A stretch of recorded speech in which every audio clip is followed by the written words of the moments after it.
आदेश आदेश। जय सियाराम। मैं एकतानाथ गुरु योगी तुलसीनाथ जी बापू श्री शनिदेव मंदिर भवनाथ तलेटी गिरनार जूनागढ़ गुजरात। तुलसीदास जी भरत जी की वंदना के बाद लखन जी की वंदना करते हैं और कहते हैं कि लखन जी वो शेष नाग का अवतार भी है, तो श्री राम जी नारायण के अवतार है,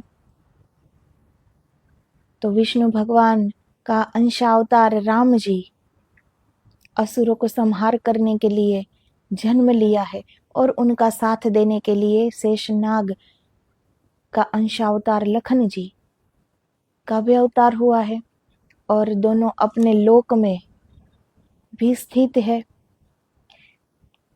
तो लखन जी का जो प्रेम है, लखन जी का जो त्याग है, वो कोई सोच भी नहीं सकता जो लखन जी ने कर दिया। अपने सुख का एक पल का भी नहीं सोचा, कितनी सेवा की। अयोध्या के राज वैभव में पले बड़े, अयोध्या के राजकुमार थे और वनवास की जिंदगी व्यतीत की, जबकि उनको वनवास हुआ भी नहीं था, लेकिन राम जी और सीता जी की सेवा के लिए कि उनको वन में कोई तकलीफ न हो, तो रात दिन सेवा की, न निंद्रा ली न भोजन लिया और उर्मिला माता का भी छोड़कर वो 14 साल तक श्री राम जी के साथ रहे। उनके हर कार्य में, पूरी जिंदगी राम जी के हर एक कार्य में साथ दिया।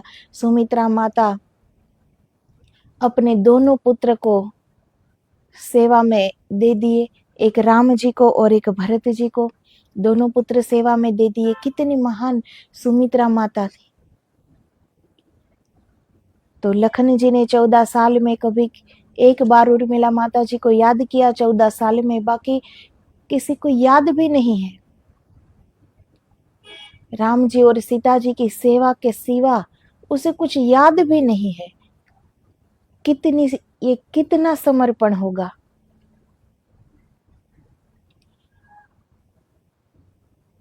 और सब लोग, हम सब लोग अगर देखा जाए तो थोड़ी देर बैठकर अगर अपनी ओर देखें,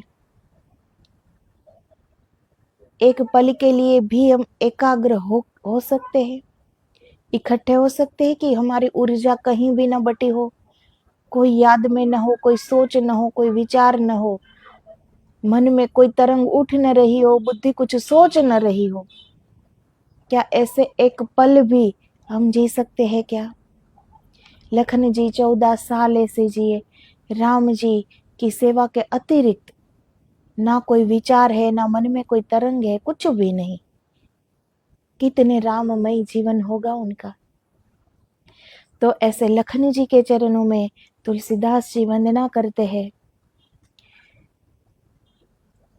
वशिष्ठ संहिता में श्री दशरथ जी महाराज, उनकी रानियां और सब पुत्रों तथा पूरी पुरवासियों और श्री शरयू जी आदि की वंदना जो देवताओं ने की है, उसमें श्री लक्ष्मण जी की स्तुति इन शब्दों में है: जय अनंत धराधार शेष कारण विग्रह कोटि कंदर्प दर्पग्न सच्चिदानंद रूपक। अर्थात आपकी जय हो ही रही है, आप अनंत है, ब्रह्मांड धारण करने वाले शेष के कारण विग्रह है, करोड़ों कामदेवों के अभिमान को चूर्ण करने वाले हैं और सच्चिदानंद स्वरूप है।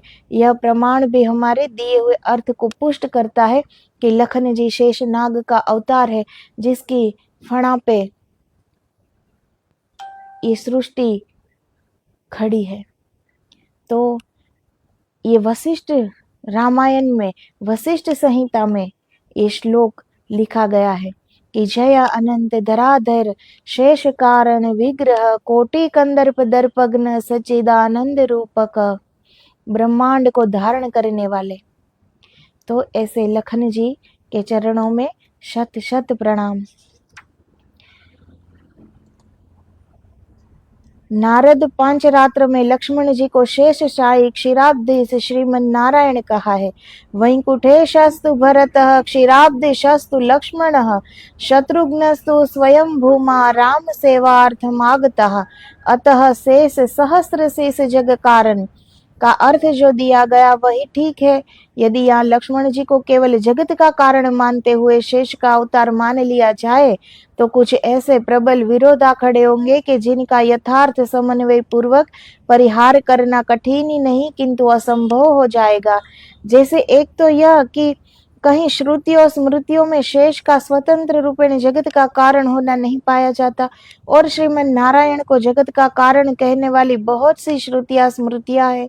दूसरे, जो जिसका कारण होता है वह उसका शासन कर सकता है, कार्य अपने कारण पर शासन नहीं कर सकता है।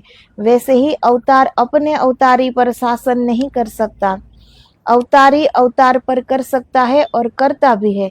जैसे कि अष्टभुजी भूमा नारायण ने श्री कृष्ण और अर्जुन जी को आज्ञा दी कि इह भूयस्त्वरेय मंती में, और श्री कृष्ण एवं अर्जुन ने वहां जाने पर वह वंद आत्मनम तथा लौटते समय भी ओमित्यानम्य भूमानम प्रणाम किया है। लक्ष्मण जी को शेष मानने के विरुद्ध वर्णन मानस में मिलता है।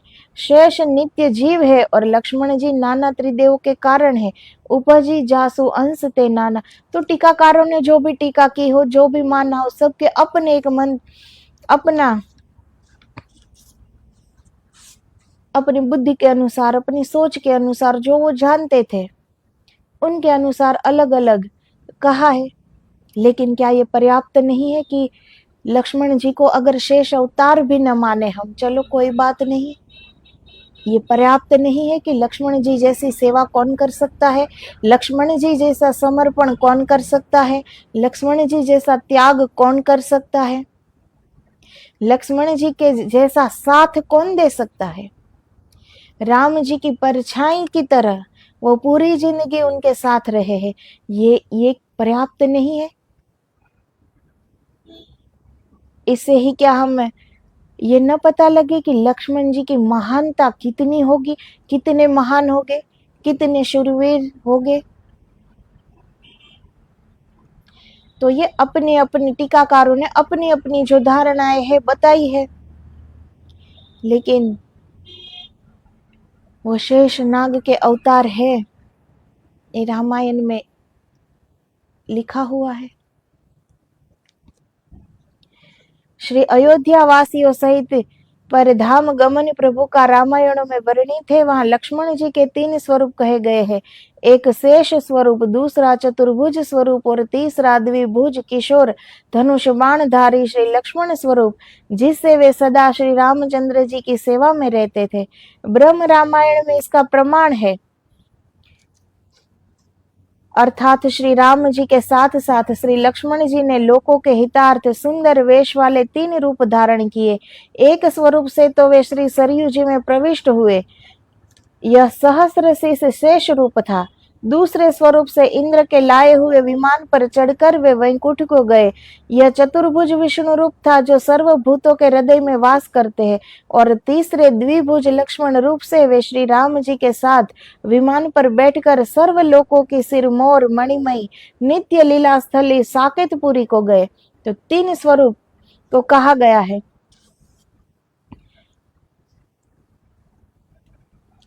कि जब श्री राम जी सरयू नदी में समाहित हो गए तो उनसे पहले लक्ष्मण जी समा गए थे, तब उनका 3 स्वरूप बताया गया है कि उनका एक स्वरूप वो वैकुंठ गया, एक स्वरूप सरयू में और एक स्वरूप श्री रामचंद्र जी के साथ में बैठकर गया, साकेतपुरी में गया। श्रीमद राम परम धाम भरतेन महात्मना लक्ष्मणेन समम भ्राता शत्रुघ्नेन तथा ययो, अर्थात भाई श्री राम महात्मा भरत और लक्ष्मण तथा शत्रुघ्न जी के साथ पर धाम को गए। सदा सोसानुकूल रह मो पर कृपा सिंधु सौमित्री गुना कर। कृपा सिंधु श्री सुमित्रा जी के पुत्र और गुणों की खानी श्री लक्ष्मण जी मुझ पर सदा अनुकूल रहे, ये तुलसीदास जी कह रहे हैं, वंदना कर रहे हैं। तो सौमित्री अर्थात सुमित्रा नंदन कहकर जनाया कि आप उसके पुत्र है कि जो उपासना शक्ति है और अनेक गुणों से परिपूर्ण है, और जिन्होंने अपने पुत्र को लोक सुख छुड़ाकर भक्ति में आरूढ़ किया। ये अपने माता की परवरिश रही होगी ना, जिन लक्ष्मण जी ने और शत्रुघ्न जी ने अपना सुख नहीं देखा। सेवा करनी बड़ी कठिन होती है, बड़ी कठिन होती है। एक सेवक भाव लाना, साधारण मनुष्य भी सेवक भाव नहीं ला सकता, तो ये तो अवध के राजकुमार थे। तो सेवक भाव लाना बहुत कठिन है, और सेवक की तरह पूरी जिंदगी जीना ये तो उनसे भी दुर्लभ बात है। लेकिन ये करके दिखाया लखन जी ने और शत्रुघ्न जी ने, तो ये उनकी माता ने परवरिश की, उनकी माता ने ये ज्ञान दिया। लोका सुख, इस संसार का सुख को त्याग कर उन राम लक्ष्मण जी और शत्रुघ्न जी को भक्ति में आरूढ़ किया। तो सुमित्रा माता भी बहुत महान थे। उसे पता था कि श्री राम जी नारायण के अवतार है, इसलिए तो बेझिझक अपने पुत्र को दे दिया। और बचपन से सुमित्रा माता लखन जी को कहते थे कि राम जी ही तुम्हारे पिता है, वही तुम्हारे सब कुछ है, उन्हीं के साथ रहो, उन्हीं की सेवा करो, उन्हीं में लीन रहो। ये बचपन से सुमित्रा माता की सीख थी। तात तुम्हारी मातु बैदेही, पिता राम सब भाते स्नेही, अवध तहाँ जहाँ राम निवासु, तह ही दिवस जह भानु प्रकाशु, जो पैसी राम बन जाही, अवध तुम्हारे काज कुछ नाही। जब वनवास जाने को लखन जी तैयार हुए, तो सुमित्रा माता ये कह रही कि राम जी अब तुम्हारे पिता है, सीता माता तुम्हारी माता है। अब राम जी अगर वनवास जा रहे हैं तो तुम्हारे लिए अवध में कुछ भी नहीं है। गुरु पितु मातु बंधु सुर साई, से यही सकल प्राण की नाई, रामो प्राण प्रिय जीवन जी के, स्वार्थ रहित सखा सब ही के, पूजनीय प्रिय परम जहाँ ते, सब मनि यही राम के नाते, सकल सुकृत कर बड़ फल एहु, राम सिय पद सहज स्नेहु। तो बड़े बड़े भाग्य होते हैं जिसे श्री राम जी और सीता जी की सेवा प्राप्त हो। तो ये तो तुम्हारा सुकृत का बड़ा फल है कि तुझे ये अवसर प्राप्त हुआ कि तू वनवास में श्री रामचंद्र और सीता जी की सेवा में साथ में जा। तुलसी प्रभु ही सिख देव, आयसु दीन पुनि आशीष देई, रति हो अबिरल अमल, सिय रघुबीर पद नित नित नई, समस्त शुभ एवं दिव्य गुणों की खानी, लक्षण धाम राम प्रिय सकल जगत आधार। श्री लक्ष्मण जी जीवों के आचार्य है, इसी से इसकी उपासना सर्वत्र श्री सीताराम जी के साथ होती है। ये सदा साथ रहते हैं। श्री सीताराम जी का इन पर अतिशय वात्सल्य है, इसी से इनकी अनुकूलता चाहते हैं। सीताराम जी के नाम के साथ ऐसा कौन होगा जो लखन जी को याद न करे, कि लखन जी का नाम उनके साथ न ले। तो ऐसे लखन जी जिए हैं, इतना समर्पित हो गए थे वो कि राम जी और सीता जी को उन पे बड़ा वात्सल्य था, और वो उन सदा उनके साथ रहे। तो आज भी राम जी और सीता जी के साथ लखन जी का नाम लिया जाता है। ऐसा कौन जग में होगा जो राम जी को याद करे और लखन जी याद ना आ जाए। लक्ष्मण जी की वंदना 4 अर्धालियों में की, औरों की 2 या 1 में की। इसका हेतु यह है कि गोस्वामी जी की सिफारिश करने में आप मुख्य है। मारुति मन रुचि भरत की लखी लशन कही है, कली कालहु नाथ नाम सो परतिति प्रीति, एक किंकर की निबही। इसी से अपना सहायक जान उनकी सेवा शुश्रूषा विशेष की है। नामकरण संस्कार भी और भ्राताओं का एक ही एक चौपाई में कहा, और आपका पूरा एक दोहे में कहा। ये श्री राम जी का वियोग सह ही नहीं सकते। यथा बारे ही ते निज हित पति जानी, लक्ष्मण राम चरण रति मानी। समाचार जब लक्ष्मण पाए, व्याकुल बिलख बदन उठी धाये। कंप पुलक तन नयन सनीरा, गहे चरण ति प्रेम अधीरा। कही न सकत कछु चितवत टाढ़े, मिन दिन जनु जलते काढ़े। लखन जी राम जी का वियोग वो सह ही नहीं सकते। अगर वो वनवास में राम जी उसे ना ले जाते ना, तो लखन जी अपने प्राण वहीं के वहीं छोड़ देते। वो राम जी के बिना रह ही नहीं सकते थे लखन जी। इतना राम चरण रतिमानी, इतने अनुरागी थे राम चरण के वो।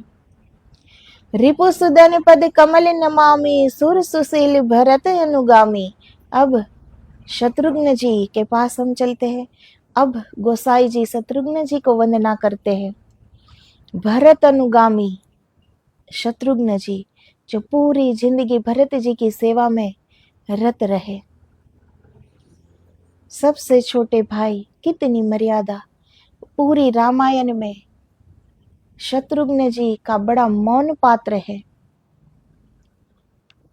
सबसे छोटे हैं, क्या कहे वो किसी से। जब भरत जी नंदीग्राम गए तो शत्रुघ्न जी भी नंदीग्राम में ही रहे। भरत जी ने जो जो आदेश दिए राजकाज चलाने के, वो शत्रुघ्न जी ने किए। भरत जी तो नंदीग्राम में ही रहते थे, लेकिन 14 साल तक उन्होंने भी, शत्रुघ्न जी ने अपनी पत्नी को नहीं देखा था, ना वो मिले थे। अवध में ही रहते थे। फिर भी ऐसा त्याग कौन कर सकता है, ऐसी सेवा कौन कर सकता है कि अपने सुख के बारे में कुछ सोचे ही ना।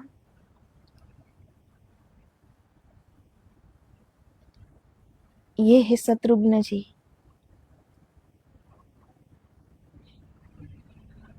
एक कथा आती है कि श्रुत कीर्ति,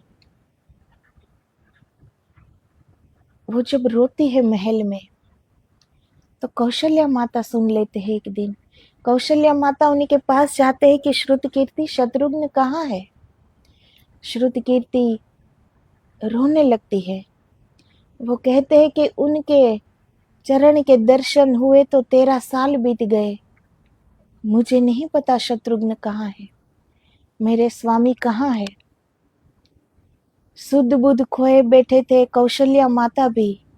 कुछ पता नहीं है कि कौन महल में आ रहा है, कौन जा रहा है।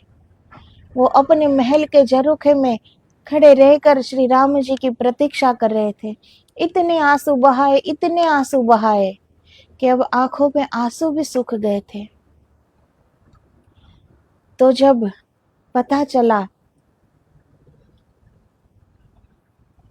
कि शत्रुघ्न को श्रुत कीर्ति ने 13 सालों से नहीं देखा, तो जब कौशल्या माता उसे ढूंढने जाते हैं, तो नंदीग्राम के बाहर एक शिला पे शत्रुघ्न जी बैठे थे। अवध में ही रहते थे, फिर भी सबका एक साथ विवाह हुआ था। कितना समय, थोड़ा ही समय साथ रहे और ये राम जी को वनवास हुआ। एक राम जी को वनवास हुआ और सारे वनवासी बन गए। तीनों भाइयों का त्याग देखो। राम जी के पास तो सीता जी थे, लेकिन इस तीनों भाइयों का त्याग देखो, उनका प्रेम देखो। करने की बात तो दूर रही, ऐसा कोई सोच भी नहीं सकता। अपने सुख के सिवा और बहुत बहुत तो अपने परिवार के सुख, इससे आगे कोई सोच सकता है आज के युग में। तो ऐसे शत्रुघ्न जी के चरण में तुलसीदास जी वंदन करते हैं। उसे रिपुसुदन कहा। श्री शत्रुघ्न जी के स्मरण व प्राण प्रणाम मात्र से शत्रु का नाश होता है। जाके सुमिरन तेरि पुनासा, नाम शत्रुहन वेद प्रकाशा। जयति सर्वांग सुंदर सुमित्रा सुवन, भुवन विख्यात भरत अनुगामी। वर्म चर्मासी धनु बाण तुणीर, धर शत्रु संकट समन यत प्रणामी। शत्रु का नाशक वही हो सकता है जो शूरवीर हो, अतः रिपुसुदन कहकर सूर आदि विशेषण दिए। शत्रुघ्न जी ने जब भरत जी के ननिहाल से आते हैं और पता चलता है दशरथ राजा ने देह त्याग कर दिया है, और ये सब कैकेयी माता ने मंथरा के कहने पर किया, तब शत्रुघ्न जी मंथरा पर प्रहार करते हैं। बाकी शत्रुघ्न जी की वो बड़े मौन थे, उनके पात्र के बारे में ज्यादा किसी को नहीं पता होगा। कितनी मर्यादा में रहे होंगे वो। छोटे भाई का जो कर्तव्य है कैसे निभाया होगा उन्होंने, चुपचाप, इतने शूरवीर थे। राम जी के अश्वमेध यज्ञ में कितनों के साथ युद्ध किया, वही तो गए थे सेना में।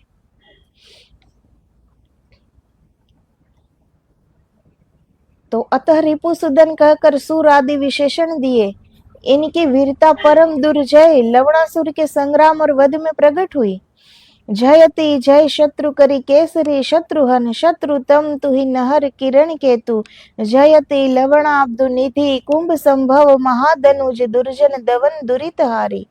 वाल्मीकि रामायण उत्तरकांड में लवणासुर की कथा विस्तार से है। राम अश्वमेध यज्ञ में आपने महादेव जी से युद्ध किया, यह भी वीरता का एक उदाहरण है। यज्ञ पशु रक्षक आप ही थे, उसकी रक्षा में आपको बहुतों से युद्ध करना पड़ा था। पद्म पुराण पाताल खंड में ये कथाएं हैं। शूर की शोभा शील है और शील की प्राप्ति बुद्ध सेवकाई से है, यथा शील की मिल बिनु बुद्ध सेवकाई। सूर कहकर सुशील कहा, फिर भरत जी की सेवकाई कही। भरत अनुगामी, भरत शत्रुघ्न दोनों भाई, प्रभु सेवक जैसी प्रीति बढ़ाई।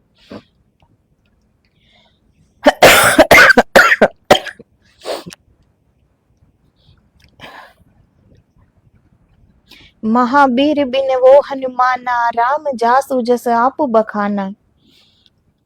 मैं महाबलवान श्री हनुमान जी की विनती करता हूँ, जिनका यश स्वयं श्री रामचंद्र जी ने वर्णन किया है। अब हनुमान जी के चरणों में वंदना करते हैं। वो हनुमान जी जिसका तो जन्म ही श्री राम जी की सेवा के लिए हुआ था। जब हनुमान जी राम जी सीता जी की खोज कर रहे थे तब मिले, तब से लेके पूरा जीवन हनुमान जी ने राम जी की सेवा की।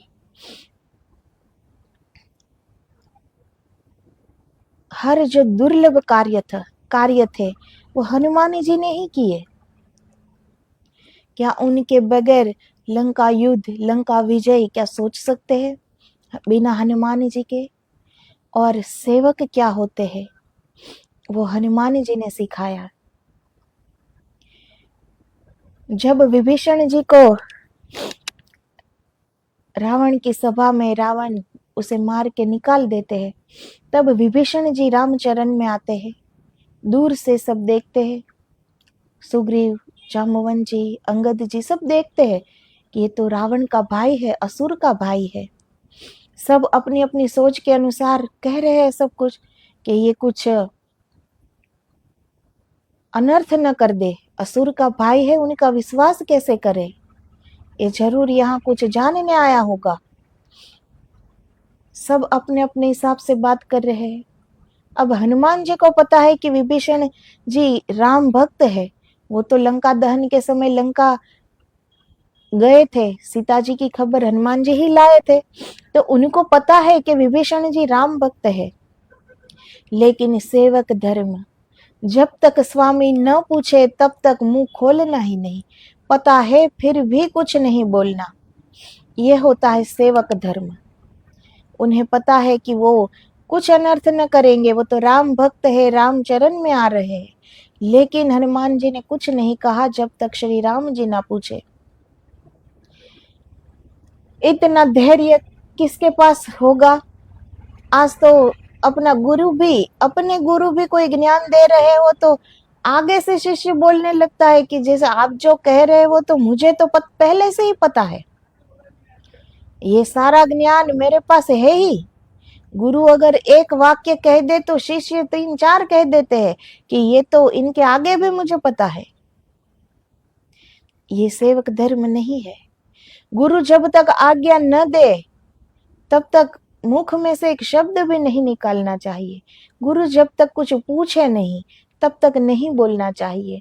गुरु जब तक बैठने को न कहे तब तक नहीं बैठना चाहिए।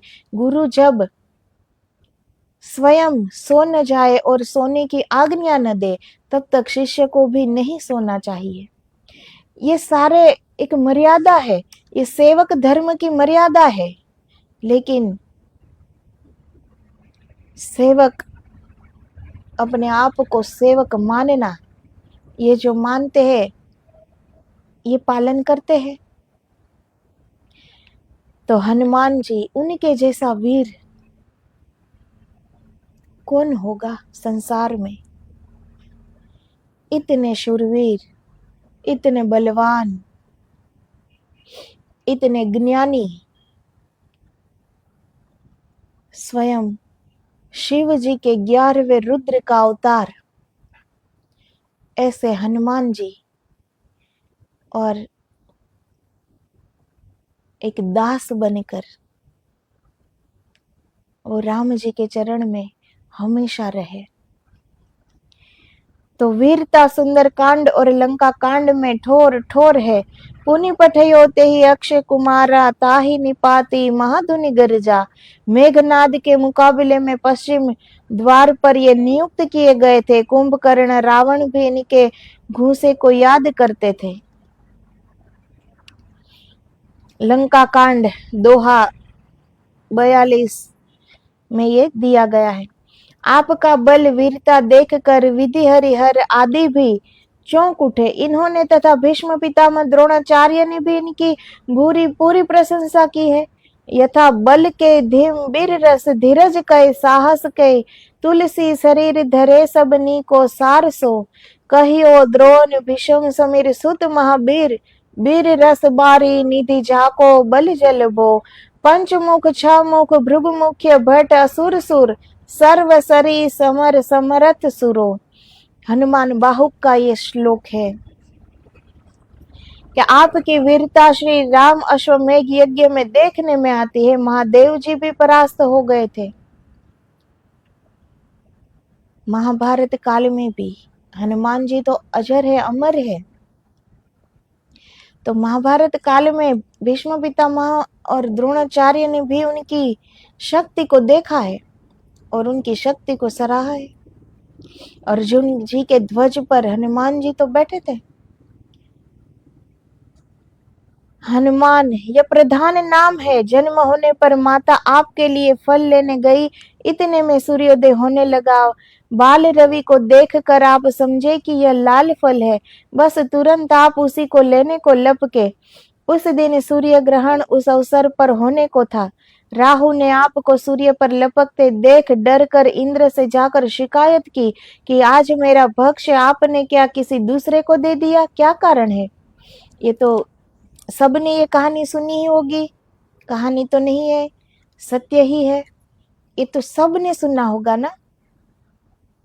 बाल समय रवि भक्षी लियो, तब तीनों लोक भयो अंधियारो।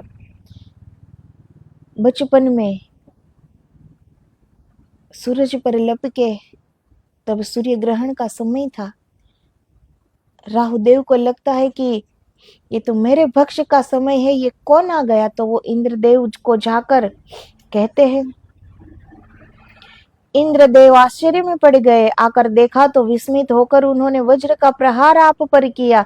जो वज्र अमोघ है और जिसके प्रहार से किसी का जीवित बचना असंभव ही है, सो उसके आघात से महावीर श्री मारुत नंदन जी का कुछ न बिगड़ा। केवल हनु जरा सा दब सा गया और कुछ देर के लिए मूर्छा आ गई। कहा श्री हनुमान जी नवजात शिशु और कहा इंद्र का कठिन कठोर वज्र। इसी से ऐसे बलवान और महादृढ़ हनु के कारण श्री हनुमान नाम पड़ा। विशेष किष्किंधा और सुंदरकांड में देखिए, वज्र का प्रहार किया, बालक थे हनुमान जी, कुछ न हुआ, उसके हनु थोड़ी दब गई, उसी से हनुमान नाम पड़ा, और थोड़ी देर वो मूर्छित हो गए थे, और सारे देवताओं ने उन्हें बहुत से वरदान दिए, तब उसी वरदान में एक नाम भी ये दिया, हनुमान। राम जासु जस आप बखाना, वाल्मीकि उत्तरकांड सर्ग 35 में श्री रघुनाथ जी ने महर्षि अगस्त्य जी से श्री हनुमान जी की पूरी पूरी प्रशंसा की है। पाठक गण उसे वहां पढ़ ले। लक्ष्मण जी से भी कहा है कि काल, इंद्र, विष्णु और कुबेर भी जो काम नहीं सुने गए, वह भी काम श्री हनुमान जी ने युद्ध में कर दिखाए।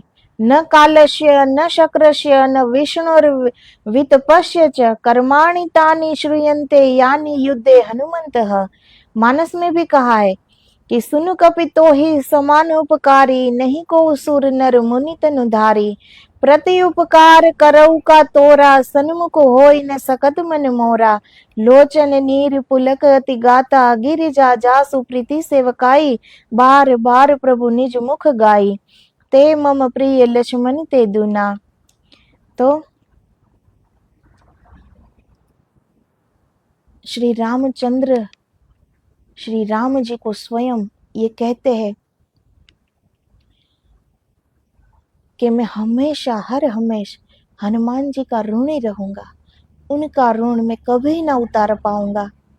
कैसी सेवा हनुमान जी ने की, कितना समर्पण हनुमान जी का था, कितना सेवक भाव हनुमान जी का था, कितना दासत्व था।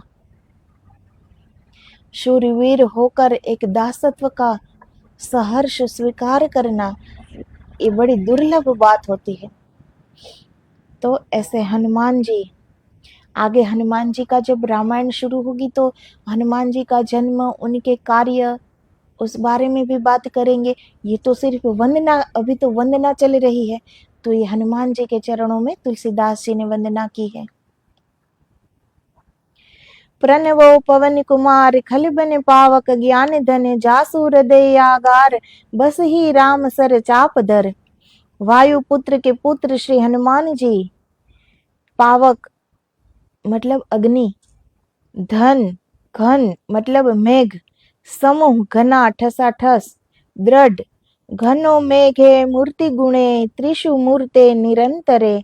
त्रिषु शाइंद्र दृढ़े च ज्ञान घन, ज्ञान के मेघ अर्थात ज्ञान रूपी जल की वर्षा करने वाले, ज्ञान के समूह सघन ठोस व दृढ़ ज्ञान वाले, आगार मतलब घर, सर चाप धर धनुष बाण धारण करने वाले, दुष्टों रूपी वन के लिए अग्नि रूप सघन दृढ़ ज्ञान वाले पवन देव के पुत्र श्री हनुमान जी को मैं प्रणाम करता हूँ कि जिनके हृदय रूपी घर में धनुष बाणधारी श्री रामचंद्र जी निवास करते हैं। हनुमान जी के रोम रोम में श्री राम जी का निवास है। अपना सीना चीर के दिखा दिया ना हनुमान जी ने, भरे दरबार में दिखाया, और सबने देखा कि उनके हृदय में राम जी और सीता जी विराजमान है। श्री हनुमान जी की वंदना तुलसीदास जी कर रहे हैं, और फिर दोबारा वंदना का क्या प्रयोजन है, इस शंका का समाधान अनेक प्रकार से किया गया। महावीर हनुमान कही, पुनि कह पवन कुमारा। देव इष्ट और भक्त लिखी, बंदे कवि त्रय बार। महावीर नाम से इष्ट की वंदना की, क्योंकि इष्ट समर्थ होना चाहिए, सो आप महावीर है। पवन कुमार से देव रूप की वंदना की, क्योंकि पवन देवता है। दूसरे जैसे पवन सर्वत्र व्याप्त है, वैसे ही श्री हनुमान जी रक्षा के लिए सर्वत्र प्राप्त है। सेवक हित संतत निकट, हनुमान नाम से भक्त रूप की वंदना की। हनुमान होने पर ही तो आप समस्त देवताओं की आशीषों की खान और समस्त अस्त्र शस्त्रों के अवध्य हुए, जिससे श्री राम सेवा करके रघुकुल मात्र को उन्होंने ऋणी बना दिया। पूरे रघुकुल को उन्होंने, हनुमान जी ने ऋणी बना दिया। स्वयं वैकुंठ के नाथ को, तीनों लोक के नाथ को, नारायण को हनुमान जी ने ऋणी रखा। वो अपने स्वयं के मुख से कहते हैं कि हनुमान का ऋण मैं कदापि न उतार पाऊं। तो ऐसे हनुमान जी के चरण में तुलसीदास जी वंदना करते हैं। अब आगे किसकी वंदना करते हैं वो कल के वीडियो में हम देखेंगे। तो जय सिया राम। आदेश आदेश। और लखन जी, भरत जी, शत्रुघ्न जी की सेवा हम उनके जैसी न कर सके, लेकिन जितना हो सके हम किसी के काम आए, किसी के काम आ सके, बिना अहंकार के कि ये मैंने किया, ऐसा जीवन हम जी सके। ये सिर्फ रामायण सुनने की बात नहीं होती, इस रामायण के हर पात्र से सीखने की बात है ये, और अपने जीवन में उतारना चाहिए। ऐसे हमें जीवन जीना चाहिए।